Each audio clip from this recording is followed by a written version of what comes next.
All right, let's get this thing started. Hello, everybody. Welcome to J. Lippman Live. Happy Wednesday. Happy you could be here. If you're new here, new to the channel, my name's Jay, and I make videos, and I love talking about making videos, and I love answering questions about making videos. That's what this stream is all about. So if you have any questions about the video creation process, whether it be on the camera side or editing or anything like that, pop them in the chat. I'll be answering as many questions as I can for the next hour.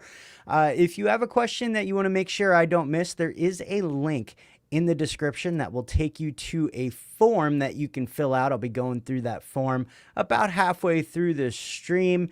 And as always, if you have a question that really needs to be answered, or you just feel like supporting the channel, super chats are always welcome, and any questions that come along with the super chat do get bumped to the front of the line. And with all of that being said, let's jump into the chat and say hi to some people. Refrag, what's going on? Hello. Jelly Duck, what's up, man? Good to see you. Double H, hello. EC Sanka, what's going on? Patrick Sterling, what's up, bro? How are you? Remco De Wild, hello, my friend from the Netherlands. Remco actually reached out to me on Instagram and asked me a question that we're going to try and figure out here on this stream today. To us, hello. Kyle, what's going on? Refrag, oh, hey, Patrick Sterling, loved your segment on ResolveCon. Yeah, I wasn't able to make it to ResolveCon. I had the baby. I was trying to get a video done, all of that stuff. Dad's Talk Tech. What's going on? Dimension Pardo. Hey, finally able to join again. Worked 2 weeks ago and last week, driving to Michigan to record some videos and attend a football game. Nice. Football. It is football season, and I have been watching my Baltimore Ravens, and I saw Justin Tucker's NFL record-setting 66-yard field goal on Sunday, and holy crap, that was a crazy kick. Anyway, we do have a question that came in from Instagram, not earlier today. Remco De Wild reached out to me. College football in our case. Yeah, I'm not a huge college football fan. I'm an NFL fan. I love my Ravens. So, how old's your oldest kid? 5. She is 5 years old. She's in kindergarten right now. Good morning from the west coast of Canada. What's going on, Jim? How are you? Blake Hadrian, hello. I just got a new laptop, Gigabyte Aero. Nice. We'll finally be able to use DaVinci Resolve. Looking forward to putting your tutorials to use. Love the content, Jade. Well, thank you so much, Blake. I really appreciate that. Oh, boy. We got a Steelers fan in here. That's all right. It's fine. That's fine. I don't hate you because of the football team that you root for. It's fine. Everybody makes mistakes. All right. So let's go into something. So Remco, Lewis Cox Studios, how's it going? So Remco asked me earlier today, he said that let me go ahead and share my screen here. When he does let's find a good clip. This is the video that I just put out on Monday, my favorite plugins for DaVinci Resolve. If you haven't watched that yet, you should 100% go and watch that after this. I would really appreciate that. It was a fun video to make. But anyway, he says that when he does things with keyframes on a regular old clip, so let's do that real quick. So we'll start from here. Let's just do a zoom keyframe. So we'll set a keyframe here. That didn't work, and I accidentally, okay, there we go. All right, so we're going to set a keyframe here, and we're going to scroll over a little bit, and you know what, let's mute the audio right now. There we go. All right, so we scrolled over a little bit.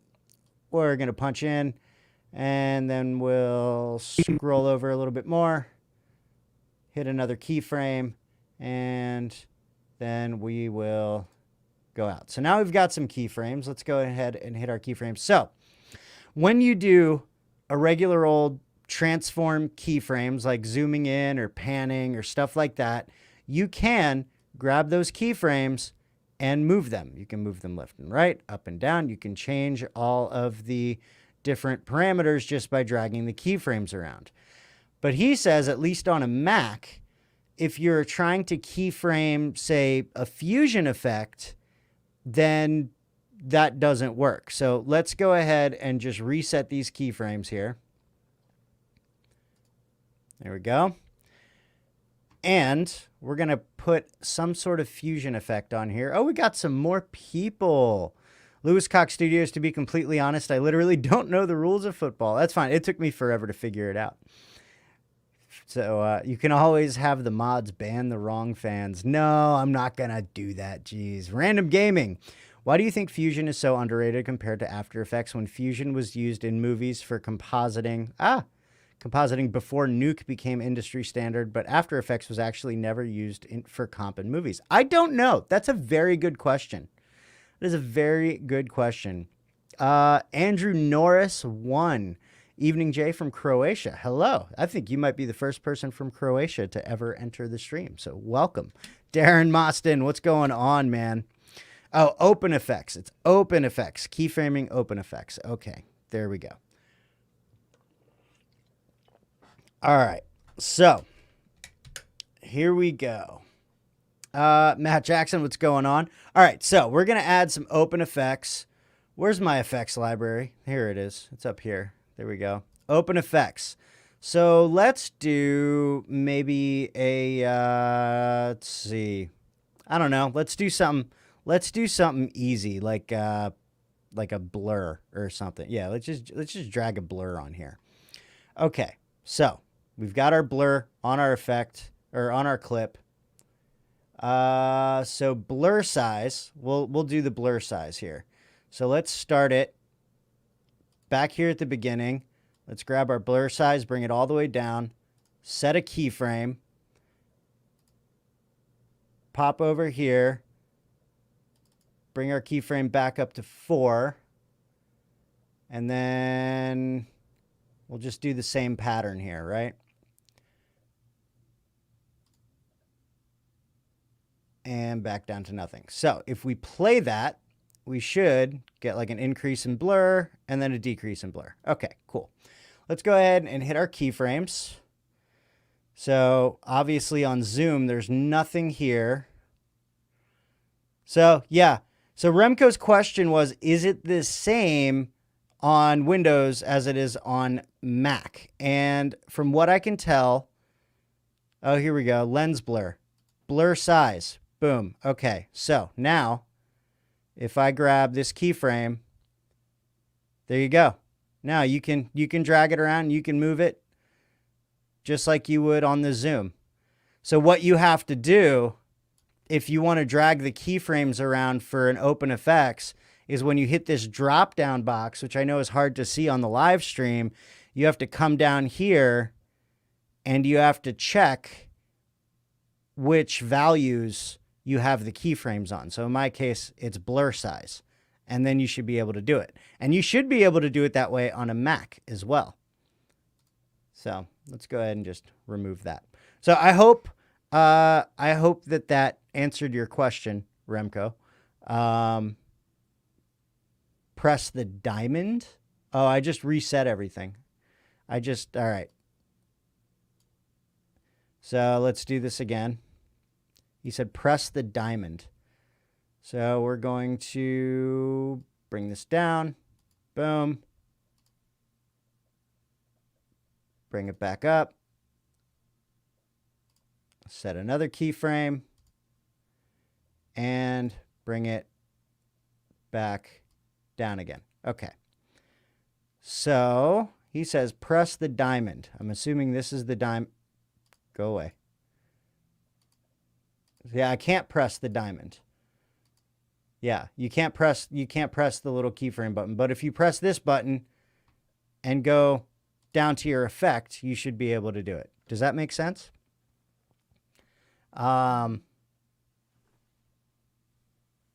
Something just made a noise.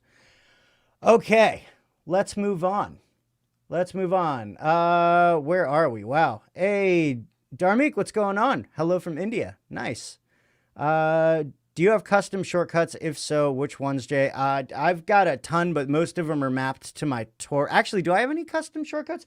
The only custom shortcut I think I have right now is hitting tab for to label nodes. But even that is mapped to a button on my Wacom tablet. So, do I have any? I don't think I did. I used to. I had some, but then I did like a clean install of DaVinci Resolve because I was trying to debug something, and when I did that, all of my keyboard shortcuts went down. So no, I don't really have any right now. I'd love if, why am I still sharing my screen? There we go. I'd love if when I resize any track, if the one I'm trying to resize would only resize instead of all audio tracks or video tracks. I thought, let's get out of here. So if I want to resize a video track, that's exactly what it does.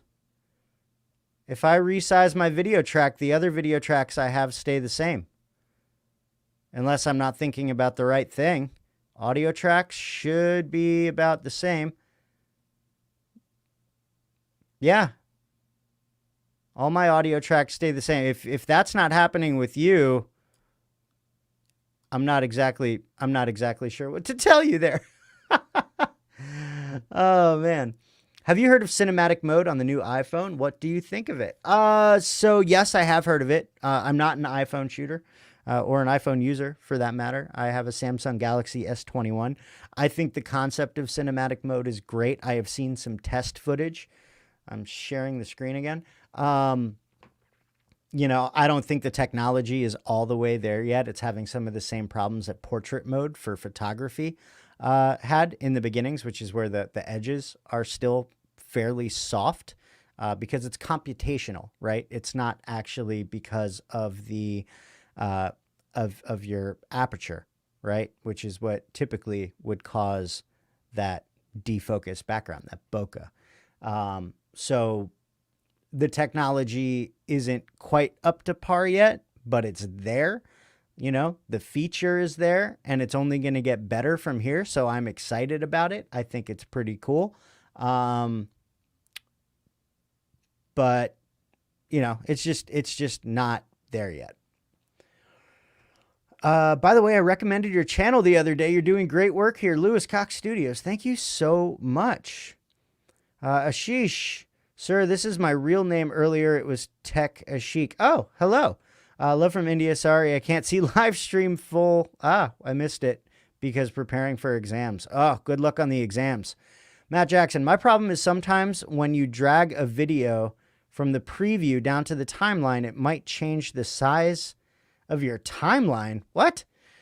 Maybe they fixed that, but I don't drag down anymore. Well, that's weird. Hold on. Let's go into the media pool and see if we can recreate. This lens blur is driving me nuts. Okay.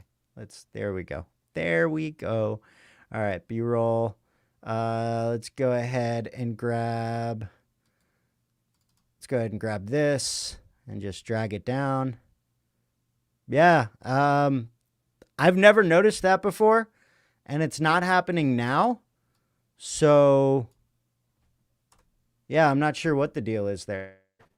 That's weird. I've never seen that before. Maybe it was a bug. Grizzlies and basketball. I'm not a huge basketball fan, to be honest. I love football. I love hockey, and I'm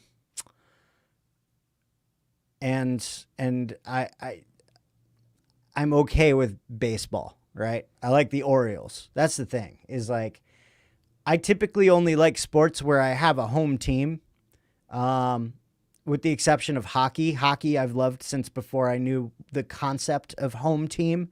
But like football, I like the Ravens. Baseball, as horrible as they have been over the last 2 decades, I love my Orioles, you know? Yeah. Stop talking about football in the chat. Lewis Cox Studios, Cinecom did a video and it looks bad. Yeah. I use Shift plus mouse wheel to resize it, but it works right manually. Interesting. Huh. I love the look of your new studio. Thank you so much. I appreciate that. At what point Resolve starts to struggle on your high-end PC? It only starts to struggle in two different scenarios. Either I have been working on fusion compositions for hours and hours and hours and hours, or I haven't restarted my computer in a few days, because then everything just gets bogged down. And it's not just DaVinci Resolve that's not working right. It's everything that's not working right. So yeah.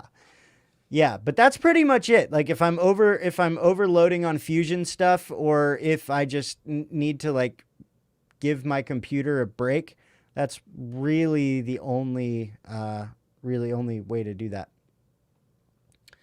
How do I make my timeline not magnetic? Because when I delete a clip, they snap each other. Refrag, it sounds like what you are talking about is in the cut page, because I don't think there's a way to make your timeline magnetic in the edit page. The cut page, however, I don't know if there's a way, actually. Let's see. I don't think there's a way. In the cut page, I believe it's just a magnetic timeline. I don't think there's a way to turn that off. If I'm wrong, somebody in the chat, please correct me, but I've never found a way to turn off magnetic timeline in the cut page. So the way to turn off magnetic timeline in the cut page is to edit in the edit page. Use backspace and not delete. That might work too. Oh, that's true. You might also be doing ripple delete instead of delete. But I believe... Let's see. Let's find out. Let's scroll over here.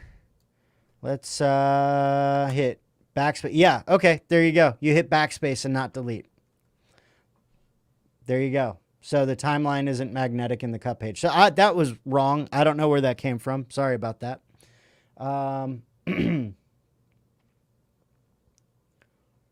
Cut page is magnetic fixed on V1 and variable on other tracks. There you go. Is there a way to delete something from the library if you drag it to the wrong node in the color page? Wait, I'm confused. We'll come back to that. Give me a second. Thought of you in my last video. Had to go into the color tab to change the color for our matrix parody video. We're happy with the results. Love some feedback on the red versus blue pill parody. Ooh, I'll have to take a look at that. I haven't seen it yet. Having started in Final Cut Studio, am I the only person left that drags media from the source monitor to the timeline monitor and use the overlays? No, I'll do it too. Either that or I'll use keyboard shortcuts, but sometimes my brain goes out and I can't remember the keyboard shortcut, so I'll do that. For those of you who don't know what Jim is talking about, let's go back to the edit page here. So I've got this clip here in my source monitor, right? And let's say I wanted to add it to my timeline. I can either drag it down like that, or, let's set some in and out points. In, out. So, okay, there we go. So I can either drag it down from the source monitor, I can use keyboard shortcuts, or I can drag it over here, and we've got this overlay where you can choose insert, overwrite, replace, fit to fill, place on top, append at end, ripple, overwrite. So I would want to, in this case, place on top, and boom, there it is. It's a really, really great tool. But yeah, I typically use keyboard shortcuts to do it. I have the two that I use the most programmed into my Tor box, so I don't even need to like drag or anything. I just gotta hit the button with my thumb and it does what I need it to do. So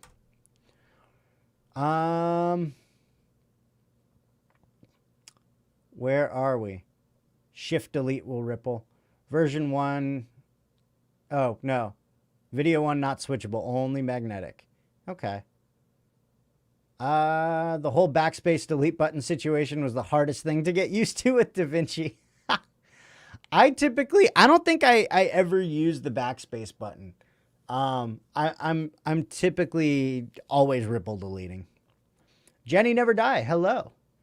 Good to see you.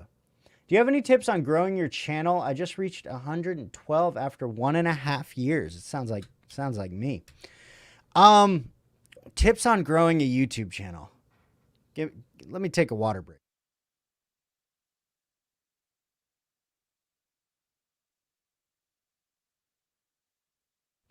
Gotta love a good mute button.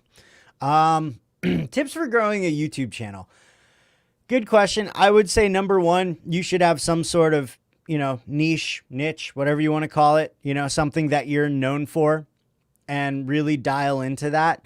But when it comes, like the best advice that I can give doesn't even come from me. It comes from my friend Daniel Batal, but it's figure out your audience, figure out what your audience wants, make videos for them. Because the way that the YouTube algorithm works is they follow user behavior, right?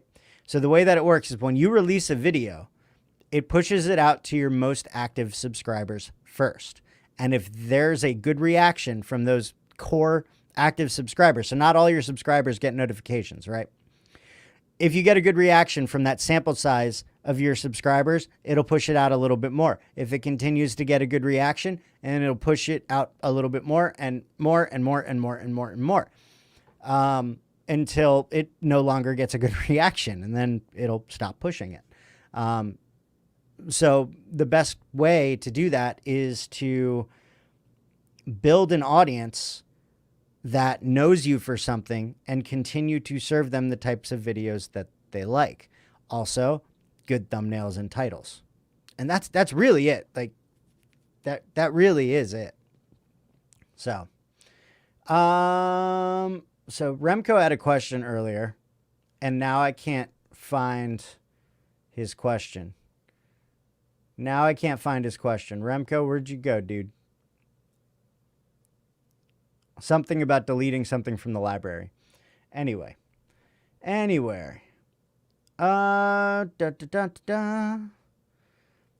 like the video. The audio was a bit loud at some points. Oh, you're talking about his. Oh, there we go. Okay. You drag something from the library on a node in the color page, but you drop it on the wrong node. The only way is to reset the node and, of course, undo. But if you find out after some changes, they're gone. You talking about something from your media pool or from the effects library?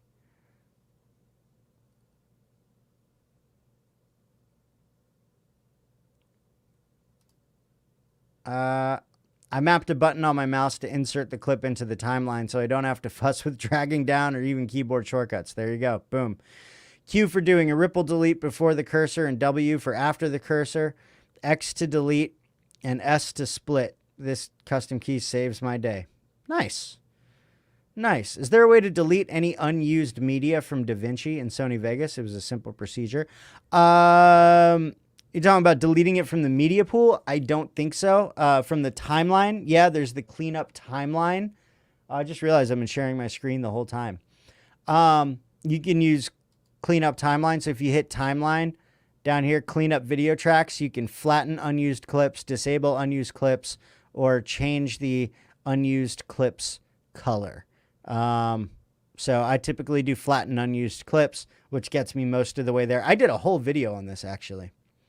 About doing that. I am way behind on the chat, guys. Live life and explore. Hello. Effects library. Okay. Yeah, we'll hop over to the color page in a second.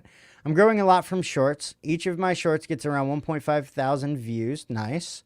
I'm not bragging at all. I'm just telling you. Yeah, I did one short and it did decently, but most of what I do, is not a good fit for shorts. Let's see here. I've had a whole bunch of older videos suddenly start getting a ton of views. Every time I think I'm cracking the code, something different happens. Yeah. The code doesn't really change though. If like your older videos are starting to get views, it could be because they're being suggested from another video. Because like what I said was just the small part of how YouTube works. Like it also looks at, you know, user behavior in the sense of like, what did you watch after you watched this video? Okay. And what did you watch after that? And what did you watch after that? And by watching that stuff, it can make recommendations. And that's how you end up in the, you know, little watch next bar, next to videos is, you know, YouTube sees, oh, this guy makes content kind of like what this guy watches. So it pairs you with it.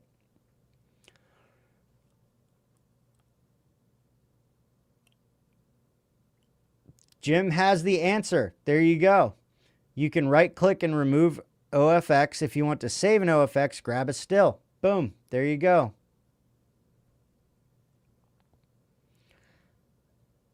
Let's see. I saw one channel lost subscribers after making shorts, so I don't know. I'm not into the whole shorts thing, but they really want us to make them. They do. They do want us to make them. That's true, but I'm not. I'm not. It's just not my thing. It's not my thing. I don't make Instagram reels. I don't make TikToks, you know? Let's see here. Please give me the link deleting unused media from the program. Yeah, I can do that. That is a thing that I can do. Or one of my mods can do it, except I can't remember the name of the video. I can't remember the name of the video because that's just where I'm at today. I know it has something to do with render speeds. So, there we go.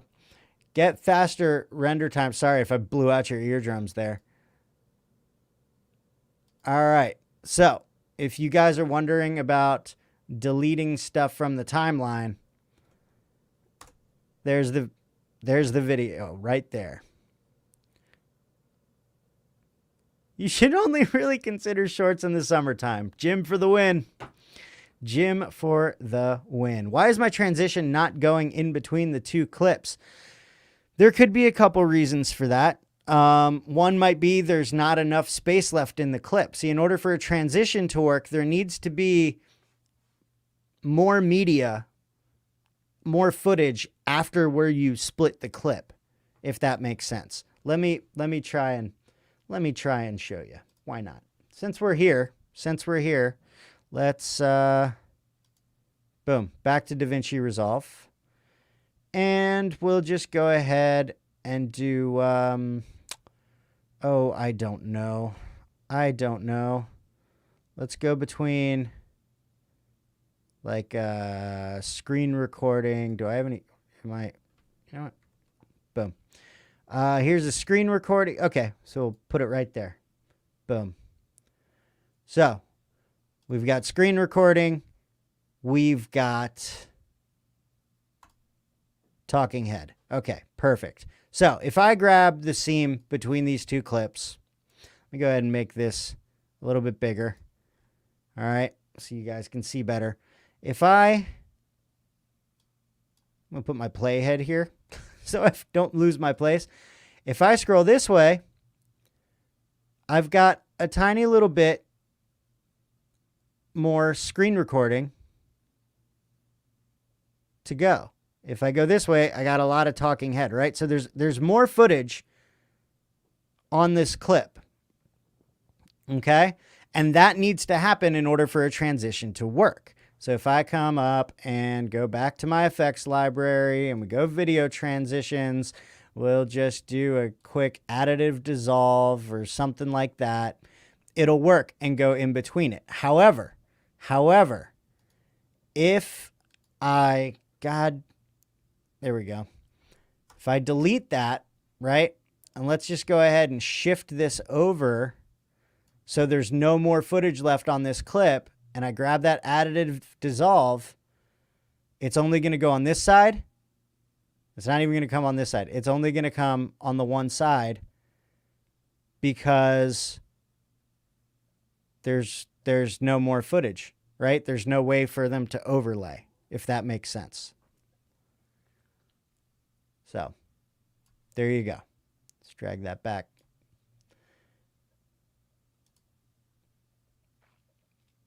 Am I late? Hello, Dr. Hans Brewery. Yes, you are, but that's okay. Sir, have a good day and good night to me. Ashish, thank you for stopping by. I appreciate it.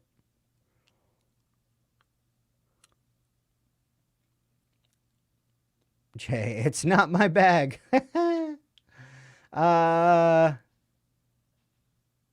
Let's see here. What's your favorite food? Oh, I have so many. Favorite, like, actual dish, like not dessert food, is chicken parmesan. Favorite dessert is Rocky Road ice cream. And chocolate chip cookies. I got a thing for chocolate chip cookies. Yeah, I think that's it. Chicken parmesan, chocolate chip cookies, and Rocky Road ice cream. There you go. I will use the right click and add a transition between clips. If there isn't enough footage on either side, it will prompt to trim. Less control, but nice and fast. Yeah, the only issue with that is if you right click, you can change which transition it is, but it only gives you the option of one transition. So for me, it's cross dissolve, 6 frame, 12 frame, 24 frame, or 48 frame. If I want to go in and choose like a different thing, like, I don't know, arrow iris. Why are these still a thing? Can somebody answer that? Like, does anybody actually use these shape transitions? I feel like they're just taking up precious storage space on my computer. I've never, ever used iris transitions or barn doors. I've never used barn doors. Although, this one I think I could have some fun with. The push, I think I could have some fun. Could you imagine me, like, just pretending like I'm walking? I feel like that could work. Slide, split. Does anybody use these? Really? I guess you could combine them with other things and make something pretty cool. Shape transitions, never use those. Maybe I should. Maybe I should, like, end every video with a heart transition. You're missing out. If you would have used barn doors, you'd have 1 million subs by now. Jenny, thank you for making videos about DaVinci Resolve. Appreciate your effort. No problem. Thank you for watching my videos about DaVinci Resolve. Yeah. Yes, Jim, the answer to your question, doesn't the right click show the default transition? I think that can be changed. Yes, you can change your default transition. I think I did a video about that a long time ago. But yeah, you can do that. But when you right click, it only shows whatever your default transition is. So I will sometimes then delete that one and add the one I really want. Probably isn't actually faster, but I have convinced myself it is. Mr. Alex Tech does. Oh God. Does he? That's okay. I like Alex. I like Alex. No screen share. Oh no. No. People use Slide for showcase reels. Oh, that's good. That's good to know. Nope, they're only good for certain use cases. Yeah. Yeah. It's just I've never liked them.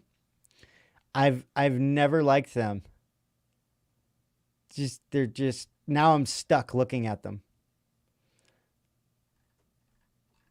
I have so many transitions. It's ridiculous.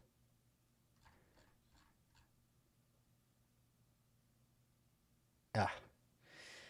I literally use wipe, dip to black, and dip to white, and that's it for built-in transitions. I use like cross dissolve. I like additive dissolve, actually. I'm a big fan of additive dissolve. It looks cool. Like, not in all cases, but it's pretty cool. I like it. But cross dissolve's like my go-to built-in one. Now you have to use one as a joke. Yeah, there you go. We should talk about the need to get folder into, wait, what? Into OpenVFX and transitions, etc. What do you mean folder? What? I'm confused. I'm confused. I use wipe. I will use wipe. I use edge wipe for like if I'm showing a before and after for a color grade, I use edge wipe for that.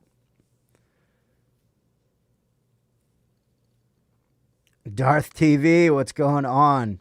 Blur dissolve's pretty good. Yeah, cross dissolve 8 frames. There you go. Jay's on. It must be Wednesday again already. It is. It's crazy. Color grade first or VFX? Typically, I color grade first, but it really just depends on the video and the effect. Folding plane transition. Ah, that makes sense.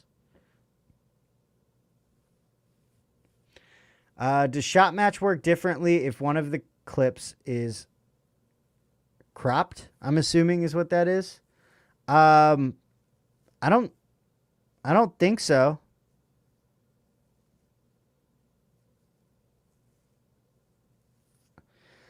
I think the folder question is something Blackmagic Design puts everything in alphabetical when they should be put in subgroups. Yeah, I mean, they do have some. Oh, God. Like, if I'm looking at here, I've got some subgroups. Here, let me share my screen. We'll go big so you guys don't have to stare at my face. But I've got, like, dissolves, iris, motion, shapes, wipes, fusion transitions. That's where it gets messy, for sure. See all these? These are all just a ton of transitions. A ton of them. Good God. And then resolve effects transitions. Burn away. That's pretty cool. I'm not going to lie. That's pretty cool. I'm not sure what this one does, though. Anyway, we just... Shot match is intelligent, so shouldn't take into account, but not tested. Yeah, I'm trying to think if I've tested it, but I don't think I have.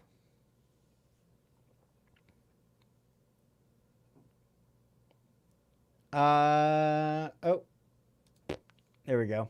I rough cut first, no color grading, no nothing, no sound effects, no effects or titles, just cutting footage. Then I refine it and then add all those things. I'm the same way. I kind of hate how they changed the add new bin feature. What? It always seems to pop into the bin I'm in instead of creating a new bin in the root. It used to not do that. Really? I thought it always did that. I'm pretty sure it always did that. Yeah.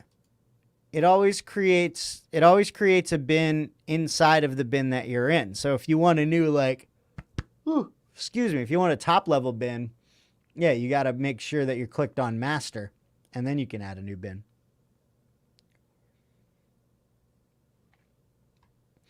Unless I'm watching Star Wars or some other sci-fi movie, not much else uses transitions. Yep. And then there's YouTube. It uses a shed load. Yep. Cameras versus these days smartphones. I'm still going to pick cameras. Because as good as smartphones are,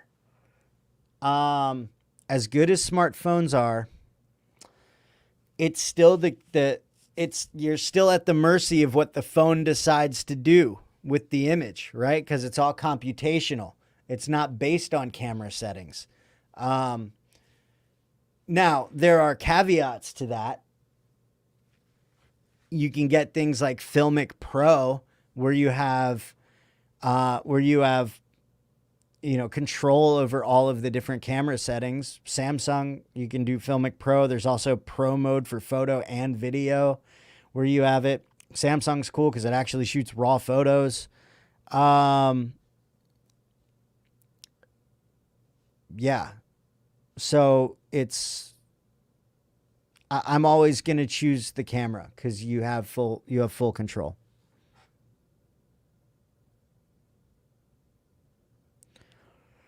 Difference between a smart bin and a power bin. Ooh, good question, Refrag. That's a very good question. So,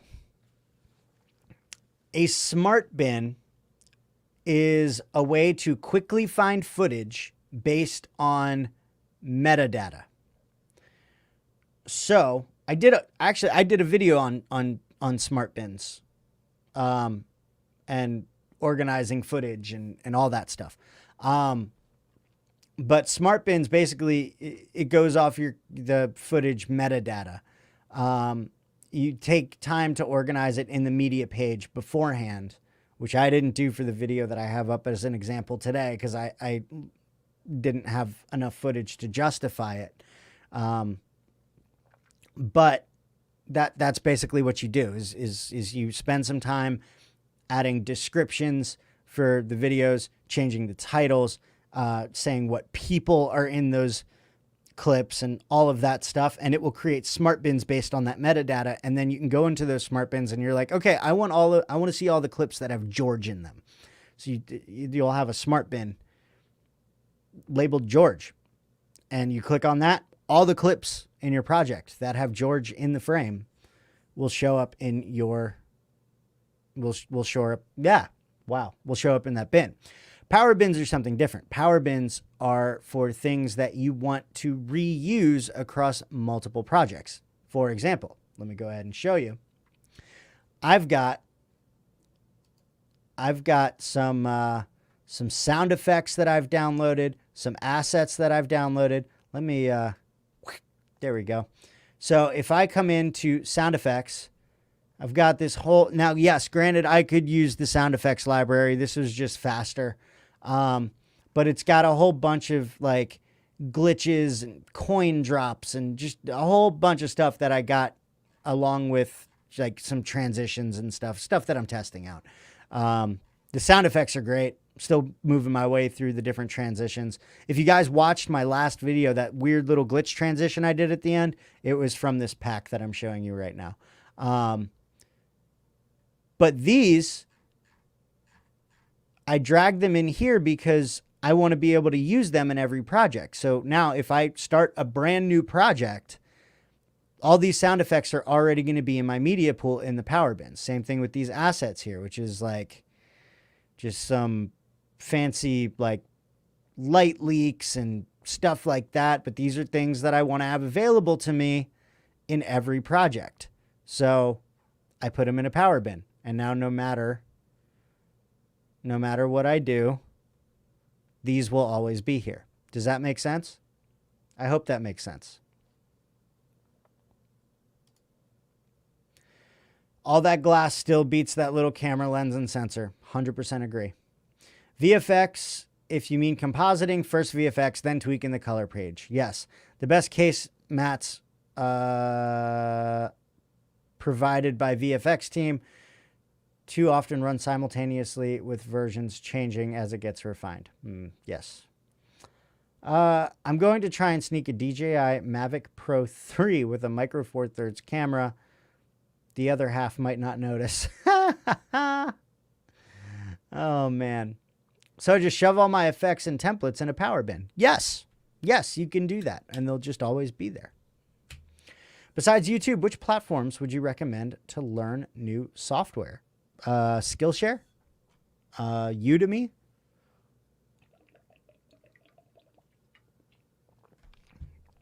but if you're talking about free platforms, YouTube.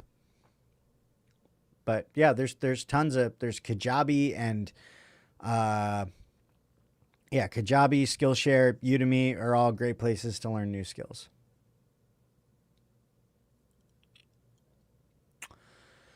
How to join multiple clips without making a compound clip. I don't think you can. I think you have to create a compound clip. If I'm wrong, either that or render out the clips and then bring the big long clip back into DaVinci Resolve.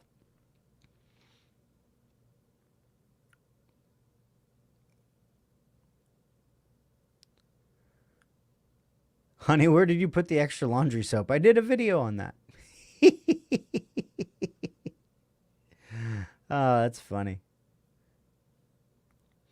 I remember when I started DaVinci, there were no power bins, and I didn't understand why there was no way to save things I use in every video. Yeah, how long ago did you start? Did you start DaVinci Resolve? How did, let's see here. Select them, right click, and link them. Oh, there you go. Yep, you could do that too. Put them all on the timeline and then drag. See, you guys are just so creative. You can put them all on a timeline and then drag that timeline onto a master timeline. Boom. Render in place. Oh, right. Render in place. I keep forgetting about render in place. Besides DaVinci Resolve, what is a really good free software? Ooh, a good free software? Trying to remember. I went through like a bunch of them a while ago for a video. Shotcut, I think, was pretty good. Hit Film Express is pretty good. But I think I think DaVinci Resolve's the best, to be honest. Oh God. Oh, I'm exhausted. Let's see here. Hey, Drone in Nature, how you doing? Michael Blade, FPV, what's going on? There isn't anything free as good as Resolve. There isn't anything paid as good as Resolve either. Oh, man. These lives have been so helpful to me. Not only advice from Jay, but the people in the comments too. Found Patrick Sterling and Daniel Batal's channels recently here, and Jim's Facebook group too. Yep. OpenShot is okay, but not even close to DaVinci. I forgot about OpenShot. There was another one that I tried recently that was just so bad. I tried it for about 5 minutes and was just like, no, definitely not. Definitely not going to work. I can't remember the name of it though. I'm very beginner with DaVinci Resolve, trying to learn to edit videos for my vlog later. Any tips? Thanks. Yeah, plenty of tips. That's what my whole channel is about. I would say like the most important thing to learn are the basics, right? Don't get caught up in the like, how do I make a superhero landing effect? Or how do I make animated titles and blah? Like learn how to cut footage, right? If you're new to this, if you're brand new to this, you're just starting to make videos, you're starting to vlog, then you need to learn how to cut footage, right? You need to learn a few workflow hacks so you can like get into a rhythm and not waste a whole bunch of time scrambling around trying to get your video put together. You know, those are the things that you should focus on first. Once you learn how to do that, right? Then jump into, you know, audio. Learn how to make your audio sound good. And then, you know, jump into like at least color correction. You know, don't get caught up in the effects and making your stuff look fancy. Focus on telling your story and learning the basics. And once you have the basics down and you have a workflow that works for you, add something new on and learn that. And when you get good at that, add something new onto your workflow and get good at that.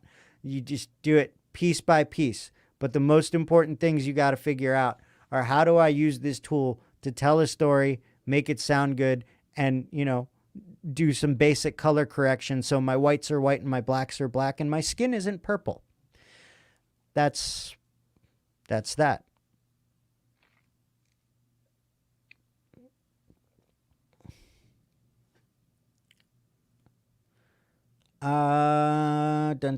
Windows Movie Maker. Is that even a thing anymore? That's not even a thing anymore. I think they got rid of it. PC or Mac? I'm a PC guy. I like PC. I like PC because if I want to upgrade a part of my PC, I can upgrade a part of my PC. In order to do that with Mac, I got to get like the Mac Pro, which is just, if you're looking at a value comparison, it doesn't even compare. So,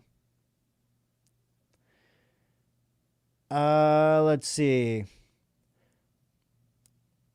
Same with color grading, trying to do the Joker look, etc. Cover the basics first and get your video to look good. Yes. White's white, black's black. Skin not purple. Should I put that on a t-shirt? Would you guys buy that? My whites are white, my blacks are black, and my skin's not purple. Somebody's going to think that's a racist thing, even though it's a color grading thing. So maybe I shouldn't make that shirt. Let's see. I'm using free sample videos from Storyblocks just to edit, just to make stuff. That's a great way to, yeah, that's great. My latest 8-minute episode took 3 days to create. That quick enough? Yeah.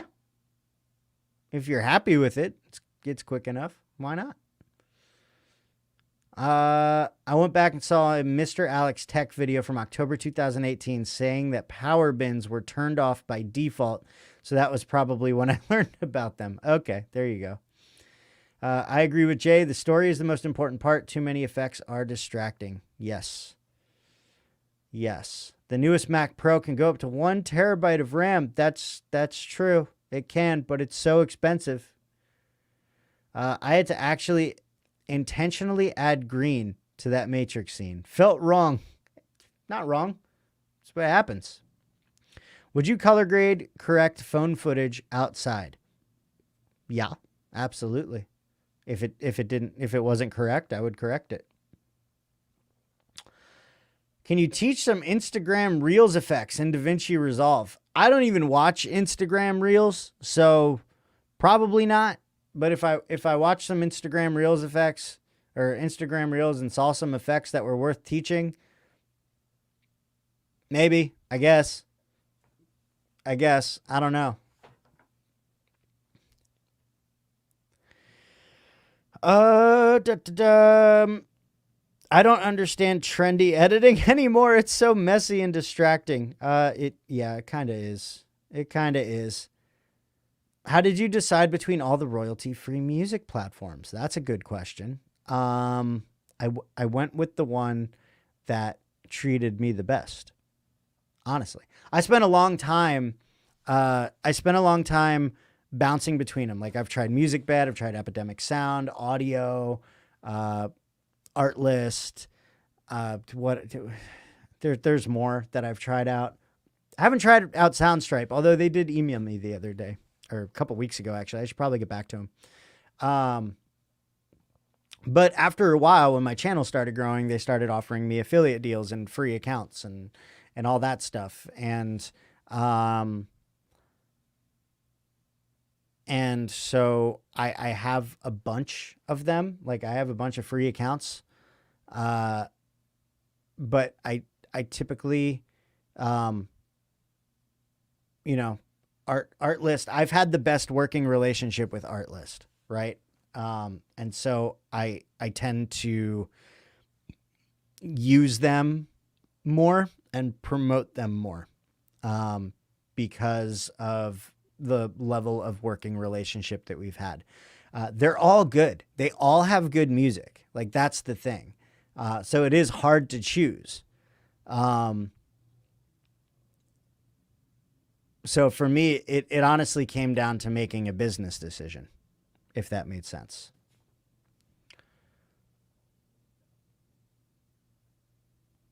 I upgraded my i5 2019 Mac to an i9. Hell of a job. Nice. Frank in Blackpool, is the new Mac Mini M1 such a wonderful thing as told in so many videos? From what I hear, the answer is yes. John Wilson, I saw a video on Photoshop. The woman says she never leaves the blacks without color, yet video people often kill the color. Is that just for noise? It's for noise and making things look a little bit more natural. If you can keep your blacks close to black, if not all the way black, and you can keep your skin for the most part, correct, then you can get away with a lot. So, but it might just be, I don't know. It is a noise thing too. If I watch a TV show or movie and notice the edit, somebody is not doing their job, in my opinion. I agree. I agree. What kind of videos do you like to edit the most? Narrative stuff, like vlog style stuff, shorts, things that tell a story. I like to edit things that tell a story.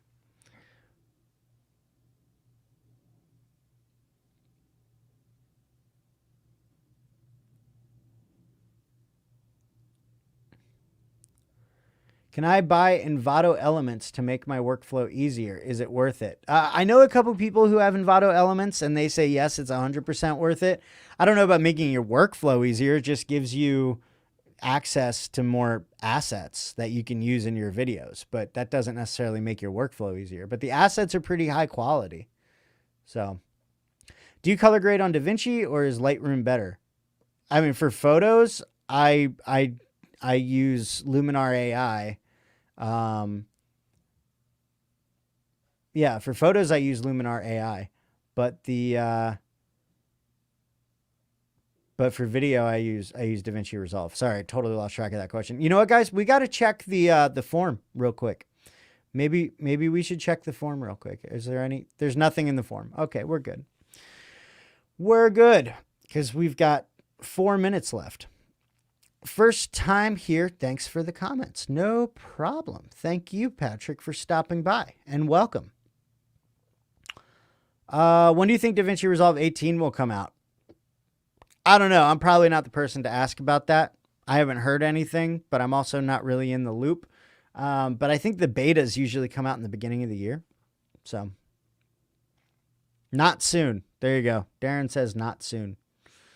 I don't even know where they're going to go with DaVinci Resolve 18, but I hope there's an emphasis on audio, like more of an emphasis on audio and bringing in some more like industry standard tools natively.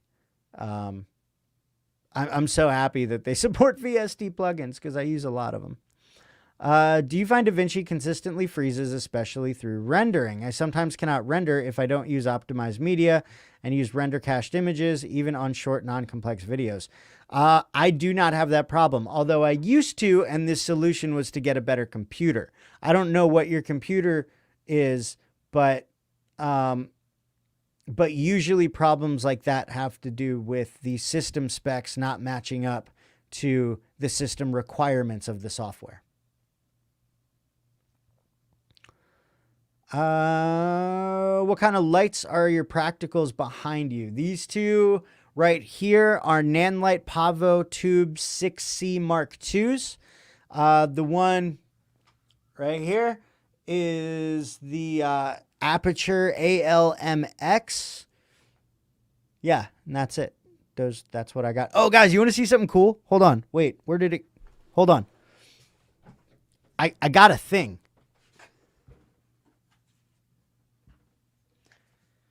Sometimes it doesn't work correctly, but I got a thing. See the remote? If I can turn my practicals off. Wow, this is what my footage looks like without my practicals on. I didn't even know that.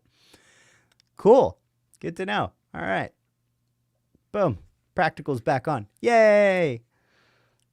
So now my key light and two of my practicals have a remote, which is super, super cool. The only one that's not remote controlled now is the ALMX because there's no way to do it. Let's see here. I found the problem to be rendering H.265 footage. Oh yeah, that'll do it too. Ryzen 9, 64 gigabytes of RAM. Okay, it might come down to the type of footage that you're working with. If you're working with H.264, H.265, if you're working with delivery codecs instead of editing codecs, then that will 100% bog your computer down. People think it's all about the resolution, but it's not about the resolution. I can edit 12-bit 6K RAW better, like faster and easier with no lag in the playback, easier than I can do 4K H.264. And it's because of the level of compression. So I think DaVinci started for only color grading. It did. And then it worked up to a full-fledged editing software. That's why the color page is so good. No, that's exactly the story of DaVinci Resolve. Well, it's a little bit more detailed than that, but yeah, it started off just as color grading. I have a whole list of things I wish they would fix in new versions. Yeah, true. All right, guys, it is 3 o'clock. So I'm sorry that I didn't get to all your questions. There was a lot of them today, which I'm super happy about. Again, if you haven't checked out my video that I put out on Monday about my favorite plugins for DaVinci Resolve, please go and check that out. It was a fun one, and it's actually doing really well, which is nice because it's a sponsored video, and I like it when my sponsored videos do well. Yeah. So anyway, thank you so much for joining me today. If you enjoyed the stream, got some value out of it, please let me know by giving this stream a like and subscribing to the channel if you haven't done so already. Keep an eye out for Monday's video. We're actually going to dive deeper into one of the plugins that I talked about on Monday. I'm going to do a full review. Super excited about it. Just shot some footage to use as examples today. Yeah, and with that, thank you for continuing to make Mondays my favorite day of the week. I love you guys to death, and I'll see you in the next one. Bye.